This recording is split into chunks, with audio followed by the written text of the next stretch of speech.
Well, hello, and welcome. Just want to say thank you for joining me today for this podcast. And I want to give you a little background about who I am before we get started. I am the Unboxed Educator and the founder of Unboxed Learning, which was born from my passion for doing things differently and intentionally. After more than a decade of experience as an educator, coach, and instructional leader, I created Unboxed Learning to support teachers and school leaders in breaking free from outdated systems and unlocking new ways to engage, inspire, and lead. Through professional development, which in the future we will be offering, the main focus is on integrating STEAM and PBL into your everyday teaching, but also leadership coaching. I help schools reimagine what's possible, not by adding more, but by thinking differently. My goal is to help educators and administrators create vibrant, culture driven classrooms where curiosity thrives. Innovation is sustainable, and a little bit of chaos is actually part of the plan. So, I'm no different than most of you. I am just one inspired, spunky educator on a mission to unbox learning across every level of school culture. So, now that you have a little bit of background about who I am, let's get into it and let me reintroduce myself. So, hello and welcome to the Unboxed Educator podcast, where we think freely, teach boldly, and lead differently. Again, I am the Unboxed Educator, your host, and today we're diving deep into a topic that's often overlooked but has a profound impact on student success, staff morale, and the overall health of a school, which is better known as school culture. So we'll be talking about the hidden cost of ignoring school culture and what leaders can do to shape it and inspire lasting change. So let's get into it. Whether you're a teacher or administrator or someone who cares about education, this episode is for you. So let's unpack this together. So, just to recap, what we're talking about today is the hidden cost of ignoring school culture. So, when we talk about school culture, what do we mean? School culture is not just about posters on the wall or a catchy slogan. It's the invisible glue that holds a school together. It's the shared beliefs, values, and behaviors that shape how people interact and how learning happens. But what happens when culture is left unchecked? When leaders fail to prioritize culture, the results can be costly. First of all, low morale amongst staff. Teachers feel unsupported, isolated, and disconnected. And then that leads to high turnover. Educators burn out and leave, taking valuable knowledge and relationships with them.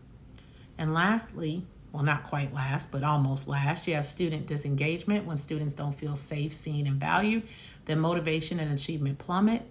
And then lastly, you have resistance to change. New initiatives flop because there's no trust or buy-in.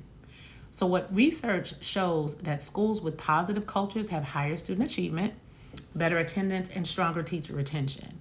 The hidden cost of ignoring culture is not just academic, it's emotional and financial. And it can be very costly for the success of your students. So when we think about that, what can leaders do to shape school culture? And how can they do this intentionally to inspire lasting change? So we're going to kind of dive into what are 3 powerful strategies that you can use. And some of this you may be like, oh, okay, well, that makes sense. I can do that. And it's easier to say it than it is to execute it. And that's fair. But let's talk about that for just a minute. So first, you want to model the culture you want to see. Culture starts at the top. Leaders who model transparency, respect, and collaboration create a ripple effect. And this means that you have to be visible. You can't just sit in your office all day behind a closed door. You have to be willing to listen and also show some level of vulnerability. Now, I'm not saying tell all your business to your staff and be completely transparent, but you still have to be human in this work.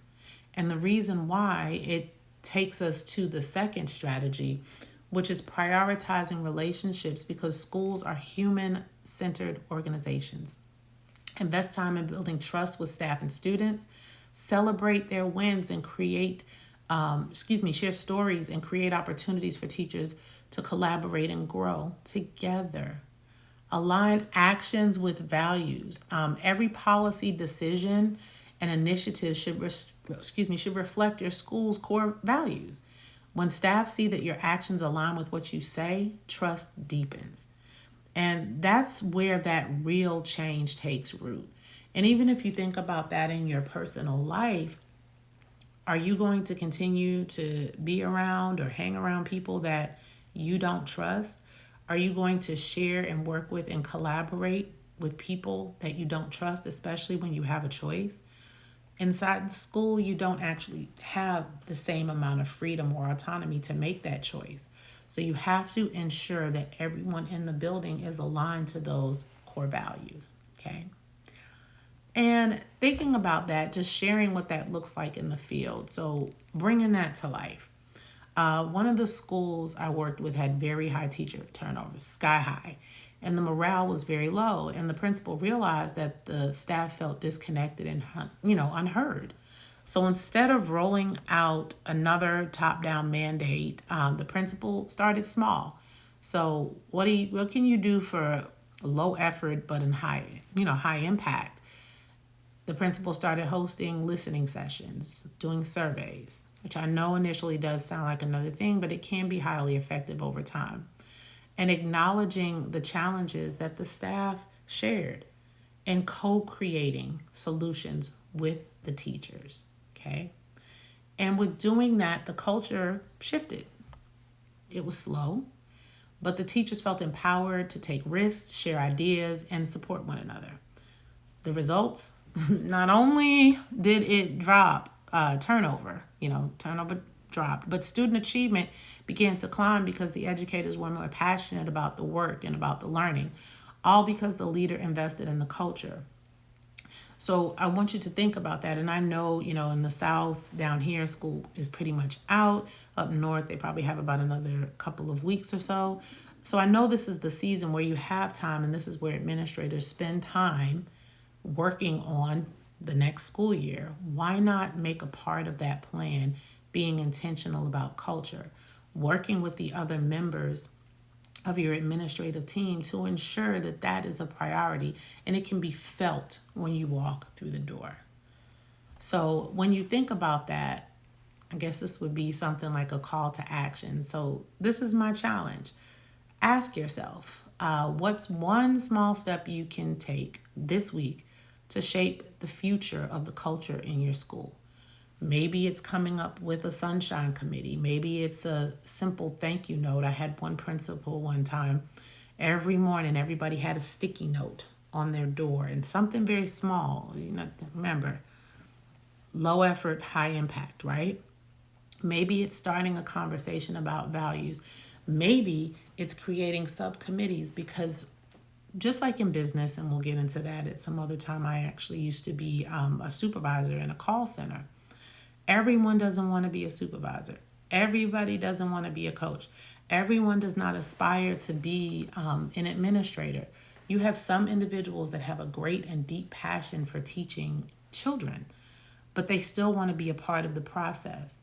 So think about those individuals on your team that you can give leadership roles to, that can lead a potential sunshine committee, or someone that is over not just sunshine, but teacher recognition, dropping the notes, a way for them to feel involved without having to be in a titled position. So that's where you can start your conversations about values. And just remember that culture doesn't change overnight, but every step matters, okay? So when thinking about that, if you want to dive deeper, I am working on some resources. I'll have that information out shortly. But the website is Unboxed Learning.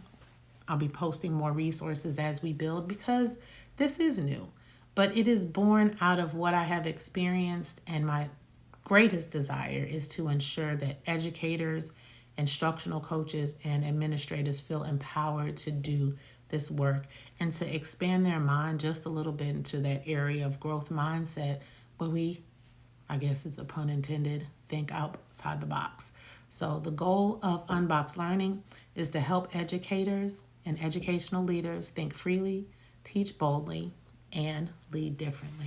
So one thing you'll learn about me, I'm here for a good time, not a long time. So some of the podcasts may be shorter or longer than others. This is the first one. When we have guests, that is my, hope, so that I can bring as many resources to you all as possible.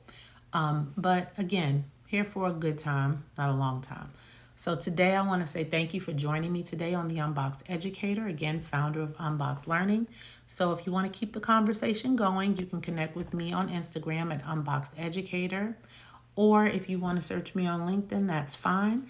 But until next time, remember, culture eats strategy for breakfast. So let's get the culture right. Have a wonderful day. Thank you for joining me. Unboxed Educator.